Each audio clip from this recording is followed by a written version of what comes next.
Today's topic is synapse. Synapse is the junction between two consecutive neurons. जैसा कि आप diagram में देख रहे हैं कि एक न्यूरॉन जो होता है उसके जो एक्सॉन टर्मिनल हैं वो लिंक होते हैं नेक्स्ट न्यूरॉन के डेंड्राइट्स के साथ and the information is sent from one neuron to the next neuron या नर्व इम्पल्स जो है वो एक न्यूरॉन से दूसरे न्यूरॉन तक जंप करके ट्रैवल करता है। तो इस जंक्शन को बिटवीन टू कंसेक्टिव न्यूरॉन्स को आप क्या कहते हैं? It is called as synapse. अब साइनैप्स जो होते हैं बेसिकली वो दो किस्म के होते हैं, एक को आप कहते हैं इलेक्ट्रिकल साइनैप्स और दूसरा जो होता है उसको आप कहते हैं केमिकल साइनैप्स। तो here we will discuss chemical synapse, ठीक है जी। तो आपके सिलेबस के मुताबिक केमिकल साइनैप्स जो है वो उसका स्ट्रक्चर क्या होता है? जो केमिकल साइनैप्स है उसमें जैसा कि आप डायग्राम के अंदर देख रहे हैं कि दो न्यूरॉन्स के दरमियान में डायरेक्ट कॉन्टैक्ट नहीं है। There is no direct contact between two neurons. There is a microscopic gap between these two neurons, यानी एक्सॉन टर्मिनल्स और जो नेक्स्ट न्यूरॉन है उसके डेंड्राइट्स के दरमियान में एक माइक्रोस्कोपिक गैप होता है, that is called as synaptic cleft. तो साइनैप्टिक क्लेफ्ट के पहले जो न्यूरॉन है उसको आप कहते हैं प्री साइनैप्टिक न्यूरॉन और साइनैप्टिक क्लेफ्ट के बाद वाला जो न्यूरॉन है उसको आप कहते हैं post synaptic neuron. So information is travelling from pre synaptic neuron to post synaptic neuron. और जैसा कि इस डायग्राम में आप देख रहे हैं दिस साइनैप्टिक क्लेफ्ट जो होता है माइक्रोस्कोपिक गैप जो है इसके पहले जो न्यूरॉन है उसकी जो न्यूरॉन एंडिंग होती है उसको आप कहते हैं प्री साइनैप्टिक मेम्ब्रेन और जो नेक्स्ट न्यूरॉन है उसको आप कहते हैं पोस्ट साइनैप्टिक मेम्ब्रेन। अब प्री साइनैप्टिक मेम्ब्रेन से पहले अगर आप देखें तो हर न्यूरॉन जो होता है प्री साइनैप्टिक न्यूरॉन उसके एक्सॉन टर्मिनल जो होते हैं वो ब्रांच्ड होते हैं and they form many synapses with many neurons, ठीक है जी। तो वो जो एंड होते हैं इनके they are just like a bulb, they are called as synaptic bulb.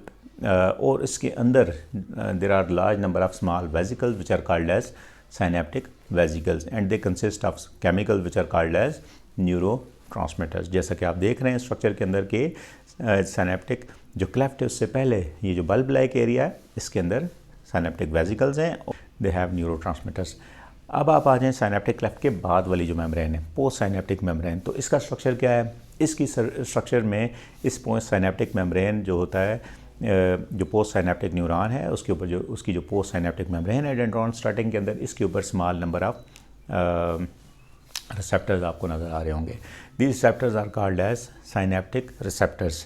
तो they have specific affinity for neuro transmitters which will be going to release from the synaptic vesicles during nerve impulse transmission. तो अब इस transmission को between pre synaptic and post synaptic जो neuron है इसको आप कहते हैं साइनैप्टिक ट्रांसमिशन। तो साइनैप्टिक ट्रांसमिशन जो होगी वो कैसे होगी?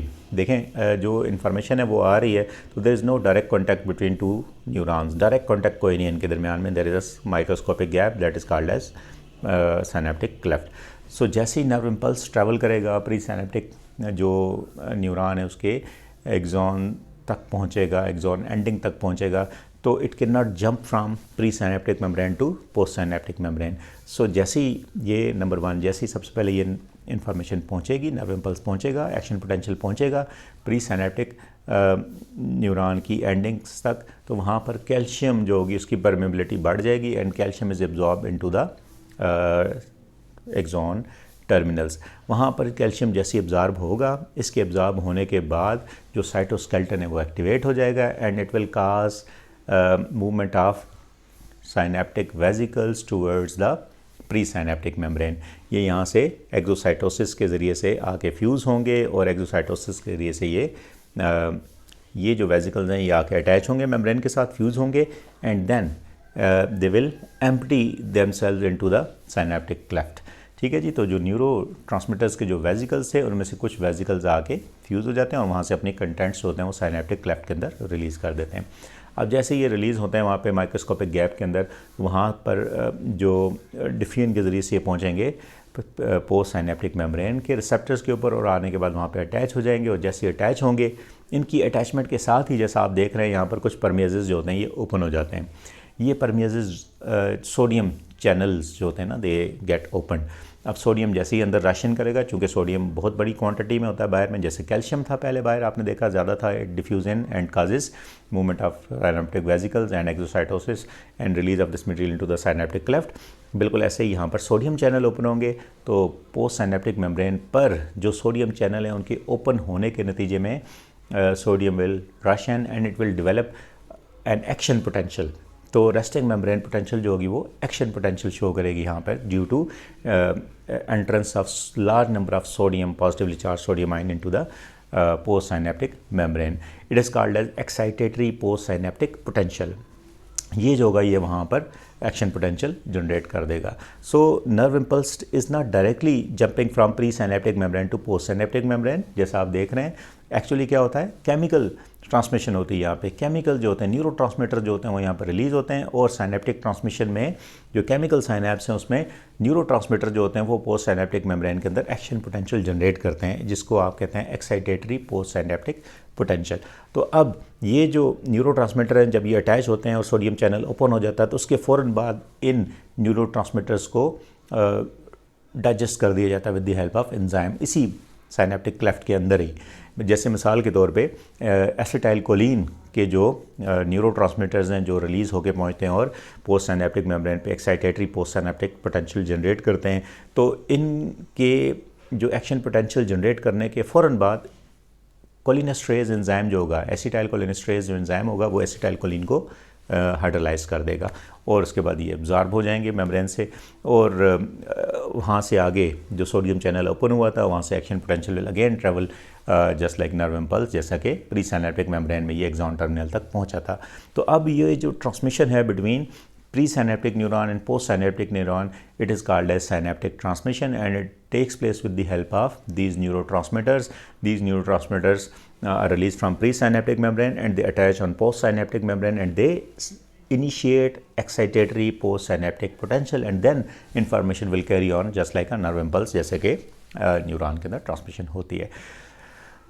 अब there are two types of neurotransmitters. जैसा कि आपने देखा कि जो साइनेप्टिक जो बल्ब होता है या एक्सॉन टर्मिनल जो होते हैं उनके अंदर जो वेजिकल्स हैं, ये साइनेप्टिक वेजिकल जो होते हैं, they consist these chemicals which are responsible for excitatory post synaptic potential.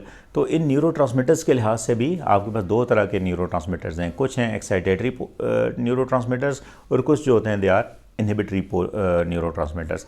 तो दोनों में डिफरेंस क्या है? देखें, जो एक्साइटेटरी जो न्यूरोट्रांसमीटर्स हैं ये क्या करते हैं, ये एक्साइटेटरी न्यूरोट्रांसमीटर्स जो होते हैं ये सोडियम की परमेबिलिटी को इंक्रीज़ कर देते हैं। ठीक है जी, जैसे ही सोडियम परमेबिलिटी इंक्रीज़ होती है तो excitatory post synaptic potential develop होता है। सो दे एक्चुअली काज पर increase in permeability of the ion, sodium ion, and development of the threshold which cause development of nerve impulse and it will travel along the next neuron. इसकी मिसालें आपके पास जैसे acetyl choline आपके पास जो है, ये acetyl choline is the neuro transmitter in excitatory neuro transmitter which is present in peripheral nervous system, यानी central nervous system से बाहर जो नर्व इम्पल्स ट्रांसमिट होंगे और जो सिनेप्सिस होंगे वहाँ पर एसिटाइल कोलिन होगा। इसके अलावा जो अमाइनो एसिड्स के डेरिवेटिव्स हैं, जैसे कि आप देखते हैं norepinephrine, dopamine, serotonin, they are the neurotransmitters which are present in central nervous system. ठीक है जी, सेंट्रल नर्वस सिस्टम में जो न्यूरॉन्स जो होंगे उनके दरमियान में जो जंक्शन होगा वहाँ पर जो न्यूरोट्रांसमीटर्स होंगे they are actually derivatives of amino acids. ठीक है जी, जैसे कि आप जानते हैं कि नॉर एपिनेफ्रीन एंड एपिनेफ्रीन, इसी तरह से dopamine, serotonin, all of these are derivatives of amino acids, and इनकी ट्रांसमिशन के बाद जो post synaptic membrane it will show excitatory post synaptic potential.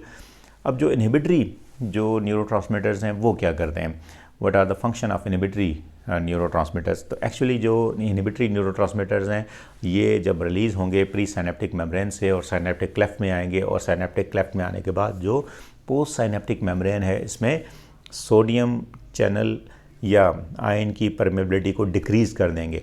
तो एक्चुअली ये क्या कर रहे हैं, they are increasing threshold to develop action potential, यानी एक्शन पोटेंशियल के डेवलप होने में मुश्किलात पैदा करते हैं और वो एक्शन पोटेंशियल डेवलप नहीं होता। तो actually they are inhibiting post synaptic membrane and post synaptic neuron to develop nerve impulse. So that is why they are called as inhibitory neurotransmitters. तो इनहिबिटरी न्यूरोट्रांसमीटर्स जो होते हैं उसकी एग्जांपल है जैसे गैबा है, gamma immuno gamma amino butyric acid, इसी तरह से ग्लाइसिन जो होती हैं, they are actually inhibitory neurotransmitters and they inhibit permeability of sodium and they inhibit development of the nerve impulse and they inhibit excitatory postsynaptic potential so that next neuron will not generate nerve impulse. इसी तरह से आप देखते हैं endorphins जो होते हैं they are acting like hormones, और ये क्या करते हैं, ये जो एंडोर्फिन्स होते हैं ये भी पेन डिटेक्शन को इनहिबिट करते हैं, यानी दर्द के एहसास को कम कर देते हैं। एंडोर्फिन्स जो होते हैं ये पेन किलर्स के तौर पे, नेचुरल पेन किलर्स के तौर पे हमारी बॉडी के अंदर होते हैं।